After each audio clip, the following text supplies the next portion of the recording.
Ladies and gentlemen, in the depths of human experience, there are those who do not merely live, but are lived, possessed by something greater, called into the wilderness of the soul, where reason is eclipsed by archetype.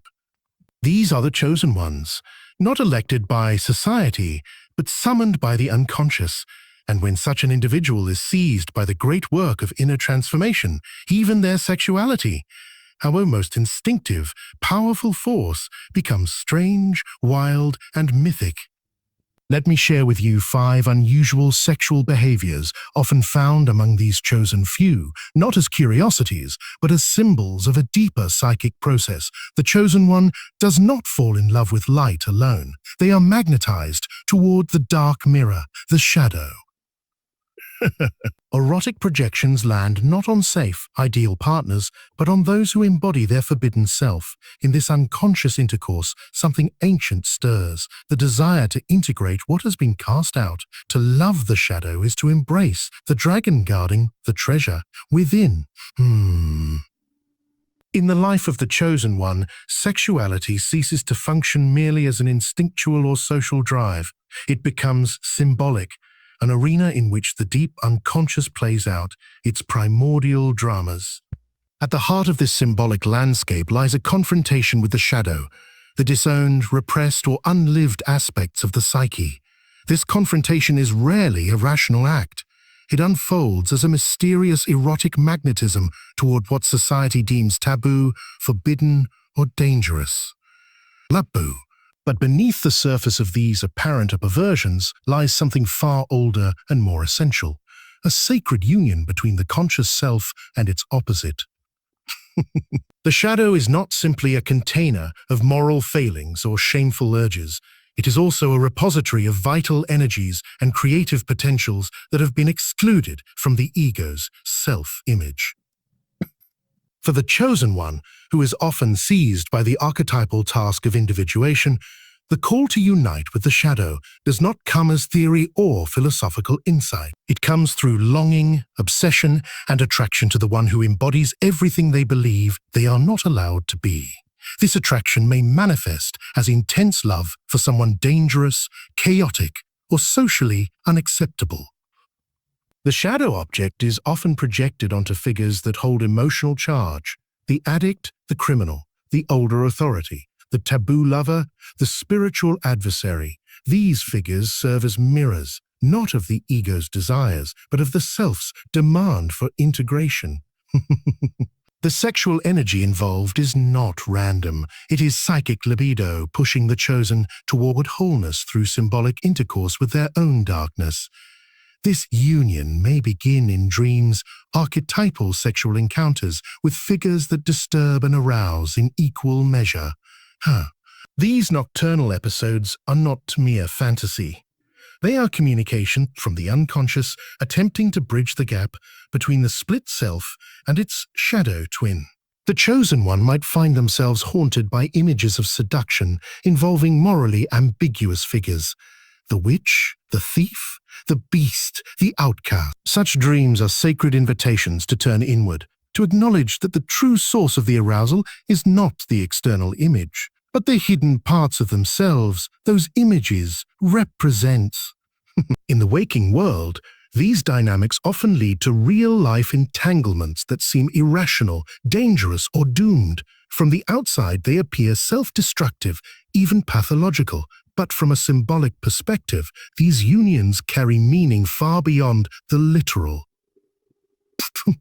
They are rituals of descent, journeys into the underworld of the psyche where the chosen one must confront what has been disowned. The sexual charge serves as a binding force, pulling them toward the place where their soul has been imprisoned. There is often immense shame, guilt, or confusion involved in these experiences. The chosen may try to resist, suppress, or intellectualize the attraction. But the libido does not obey the ego's morality. It obeys the archetype. And when that archetype is the shadow, it compels the individual to see themselves in the one they least wish to identify with. This is why the sexual encounter with the shadow is so destabilizing. It forces a psychic mirror into the face of the chosen, and they must look. Importantly, this union is not always physical. It may play out entirely in the emotional or symbolic realm. The chosen one might become erotically fixated on a public figure, an enemy, or an internal fantasy. But the energy of the encounter is real, and it carries with it the potential for transformation. Through the erotic gaze, the chosen one sees not just the other, but themselves, refracted through the dark mirror. This is the secret. The desire is not truly for the other, but for the wholeness that the other represents. In myth, we see echoes of this union everywhere. Eros and Psyche, Inanna's descent to the underworld, the sacred marriage of opposites. These stories are not about romance. They are about integration. The chosen one lives this myth not as a story, but as an ordeal. They must risk the fires of erotic transformation in order to retrieve the lost pieces of their soul, hidden in the shadow's embrace. To the world, it appears as withdrawal, perhaps repression. But celibacy for the chosen is not escape. It is transmutation. Like the mystic who fasts not to punish the body, but to elevate the soul, the chosen may undergo long deserts of abstinence. Here, libido is not lost. It is cooked in the vessel of solitude, becoming vision, insight, fire. What was once carnal becomes numinous. To the outer world, the chosen one's celibacy may appear as repression, dysfunction, or failure to thrive in a culture saturated with sexual expression. But the inner experience tells a radically different story. For the one called to transformation, celibacy becomes not a denial of sexuality, but a furnace in which raw, unrefined libido is subjected to psychic fire, a ritual of psychic alchemy in which instinct is transmuted into insight, power, and vision. There are periods in the life of the chosen where sexual abstinence does not arise from moralistic purity, religious dogma, or social avoidance, but from an inner command. It is not chosen consciously so much as it descends upon them, like a silence before a storm. Something in the depths requires solitude, not just from people, but from the entanglements of physical desire. This withdrawal is not escape, it is preparation. The libido, rather than discharged outward into sensual gratification, is drawn inward, where it begins to accumulate. In Jungian terms, it is the beginning of the nigredo, the blackening phase of the alchemical process, where the dissolution of former structures gives way to psychic renewal. Sexual abstinence in this context becomes unbearable only to the ego. To the deeper layers of the self, it is sacred gestation. Libido, when not expelled, begins to rise up through the psyche in strange and potent forms. Dreams become more vivid. Desires intensify not just sexually, but symbolically. The chosen one begins to feel the subtle body awaken, sensations that are not purely physical, but archetypal, energetic, and mythic in nature. What was once grounded in flesh begins to rise into vision, into fire, into madness even, if not held with care. The danger of celibacy lies in its unconscious misuse. If it becomes a form of punishment, self-denial, or unconscious martyrdom, it turns against the soul and fragments it. But if endured with awareness, if treated as a vessel in which something ancient is being transformed, then it becomes gold. Libido in its raw form is not merely sexual, it is the life force itself, the same force that fuels creativity, art, dreams, ritual, and revelation. The chosen one, who becomes celibate, is not losing their sexual energy. They are allowing it to concentrate, like sunlight, through a lens. This inner fire may cause disturbances in the personality. The person may become irritable, erratic, even visionary. The psychic body resists this container. It wants release, wants to scatter its energy outward, but the chosen one knows, or intuits, that this is not the time. The fire must cook. What is cooking is the old self. The abstinence is not about pleasure or pain, but about death. Something is dying, something must be surrendered so that a deeper mystery can be born. In ancient alchemical texts, the vessel in which the elements are placed must be perfectly sealed. If it is broken prematurely, the whole process is lost. Celibacy is this sealed vessel. It is the hermetic container of the soul's laboratory. Within it, the opposites are forced into confrontation: desire and denial, spirit and flesh, masculine and feminine, death and life. And through this confrontation, something new is eventually born. But first there is burning pressure, transmutation. Some chosen ones describe this period as lonely.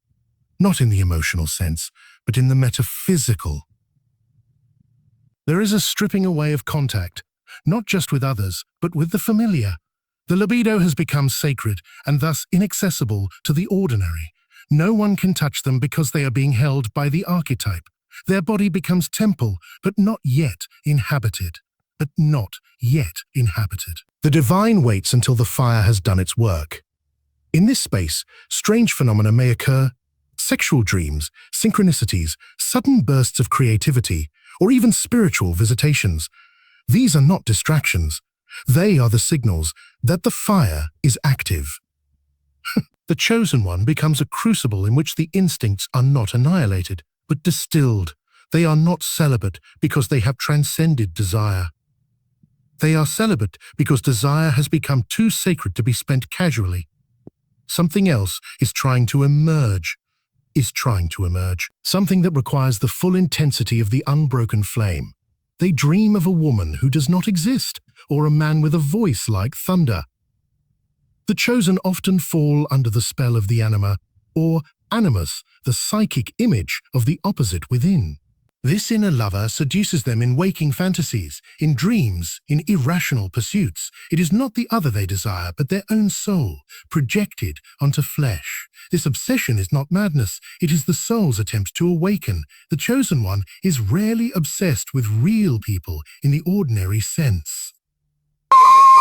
Their longing, though it may appear to be directed toward a lover, a muse, or an elusive ideal, is actually an obsession with an inner figure, a psychic entity born from the depths of the unconscious.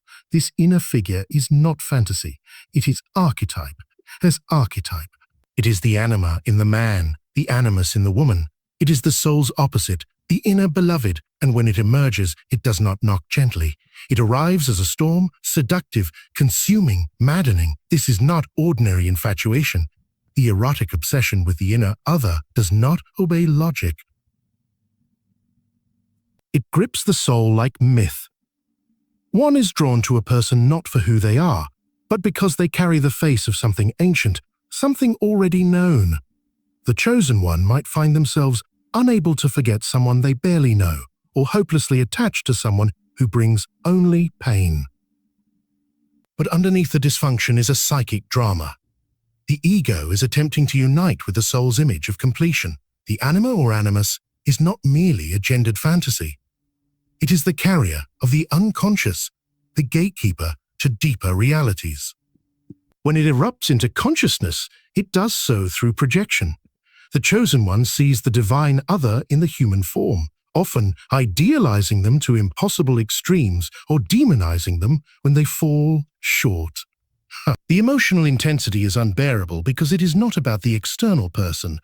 It is about the inner union that longs to take place. In dreams, this inner other often appears more clearly. The man dreams of a radiant, elusive woman who guides or tests him. The woman dreams of a dark, powerful man who challenges or seduces her. These are not symbols to be dismissed. They are the soul's own images, the psychic partners through which transformation begins. In the waking world, these figures are projected onto lovers, mentors, celebrities, or even enemies. The chosen one may chase them obsessively, thinking the fulfillment lies in physical union, but what they are truly chasing is the mirror of their own lost wholeness. This kind of obsession can be profoundly disruptive. It pulls the chosen away from ordinary life. Work, sleep, relationships, all are eclipsed by the gravitational pull of the inner beloved, but the suffering is meaningful. It is the psyche's way of initiating the ego into relationship with the unconscious. The erotic charge fuels the bridge. The chosen believes they want the person, but what they truly desire is union with the self, an integration of the masculine and feminine, the known and the unknown, the daylight self and the night soul. Often, this projection must fail. The beloved disappoints, disappears, betrays, or simply cannot fulfill the mythic expectation placed upon them. This disillusionment is part of the process. The projection breaks, and with it, the ego suffers. But what falls away is not love. It is illusion. The chosen one is then left not empty, but closer to the true inner figure. The obsession becomes less about possession and more about communion, less about fantasy and more about embodiment. There are times when the inner other is not projected at all, but remains within, haunting the chosen through symbols, art, poetry, and dreams. They may write to them, speak to them, wait for them. It feels like madness, but it is not madness. It is the slow birth of inner relationship. The erotic fixation is not pathological. It is a call, the call of the soul to reunite with its missing part, its hidden god, its unseen bride. For the chosen one, this obsession can last years, sometimes a lifetime. It does not resolve easily because it is not meant to resolve. It deepens. It transforms. It burns away the surface of identity and reveals what lies beneath, the aching wound of separation and the overwhelming beauty of what it would mean to be whole. Their loves are rarely conventional. The chosen one does not marry for social comfort or ego validation. They are drawn to connections that strip away the persona, that crack open the self. These loves may be wild, inappropriate, or doomed, but always transformative. For them, love is a crucifixion and a resurrection. The erotic is initiation. In the life of the chosen one, love rarely conforms to expectation. It arrives not as a safe haven, but as a rupture, something wild, unsettling, and deeply transgressive. This is because their path is not governed by the ego's desire for comfort, approval, or social acceptance. It is governed by the deeper demand of the psyche to become whole. And for this to happen, love must penetrate beyond the persona, the mask one wears to survive in society, and strike at the true, unguarded self beneath. The persona is a necessary structure. It is the curated identity we present to the world. The good daughter, the successful man, the intellectual, the healer, the rebel. It allows us to function within collective norms, but it is not the whole of who we are. In fact, it often stands in direct opposition to what lies in the unconscious. And when love comes for the chosen one, it rarely flatters the persona. It exposes it, it violates it. It forces the individual into relationship with someone or something that challenges the constructed image of self. This is why the love of the chosen is so often transgressive. For it may involve a significant age gap, a socially condemned dynamic, an impossible distance, or a power imbalance. It may arise between people on opposite ends of culture, religion, or ideology. From the outside, it looks reckless, inappropriate, or doomed. But the psychic reality is that the relationship serves as a vessel for transformation. It has not arrived to make life easier. It has arrived to shatter the false self. Transgressive love reveals the sacred in what is profane. It awakens the erotic in what is forbidden. Not for the sake of rebellion, but because the forbidden is often where the soul has been exiled. The chosen one might find themselves drawn to someone their persona would never choose, someone who threatens their reputation, their sense of morality, their psychological safety. And yet the compulsion is undeniable. The attraction is not merely romantic, it is archetypal. It comes from the self. This kind of relationship serves a deeper function. It destabilizes the ego so that the deeper structures of the psyche can emerge. It forces the chosen one to confront what they have disowned. A spiritual teacher may fall in love with a chaotic artist. A disciplined intellectual may be drawn to someone wild and instinctual. A healer may be magnetized towards someone wounded and destructive. These are not mistakes. They are mirrors. The so-called other carries the lost or hidden aspects of the chosen one's own psyche. Inevitably, such relationships are crucibles. They are not designed for happiness in the conventional sense. They are designed for inner combustion. For inner combustion. The chosen one suffers not because the love is wrong, but because it is right on a level that bypasses the mind. The friction between persona and shadow plays out in the dynamic between lovers. Arguments, obsession, jealousy, ecstasy. These are not just emotional reactions. They are symbols of the inner war between the constructed self and the emerging totality. And yet, within this disorder lies sacred order. The transgressive lover becomes a kind of initiator, a threshold figure. They drag the chosen one across boundaries they never meant to cross. And in doing so, they lead them to the edge of the known self. The old values begin to dissolve. The inherited beliefs collapse. The ego panics because it is no longer in control. But something else is something ancient, something whole. These relationships are not always sustainable in the literal sense. Sometimes they burn out. Sometimes they end in silence, in heartbreak, in ruin. But the psychological alchemy they initiate continues. The love, though broken on the surface, lives on in the unconscious as a catalyst. The chosen one carries the scar and the secret that they were touched by something that was not meant to fit into society because it belonged to the soul. And finally, the most unusual of all, the chosen do not always express their sexuality in flesh. Their libido erupts into visions, art, prophecy.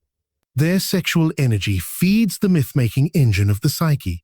It fuels their descent into the underworld and their return bearing gifts. This is not sublimation in the shallow sense. It is erotic sacrifice, the fire of Eros, lifting them into the realm of the gods. For the chosen one, sexual energy is never merely biological. It is not limited to the physical act, nor confined to the gratification of instinct. It is an elemental force, a raw current of life energy that pulses through the psyche with mythic intensity. In the lives of ordinary people, sexuality often remains horizontal, rooted in personal pleasure, intimacy, or reproduction. But in the life of the chosen, it begins to move vertically. It rises, it burns, it transforms. What begins in the loins reaches the crown and becomes a fire that lights the path of inner awakening.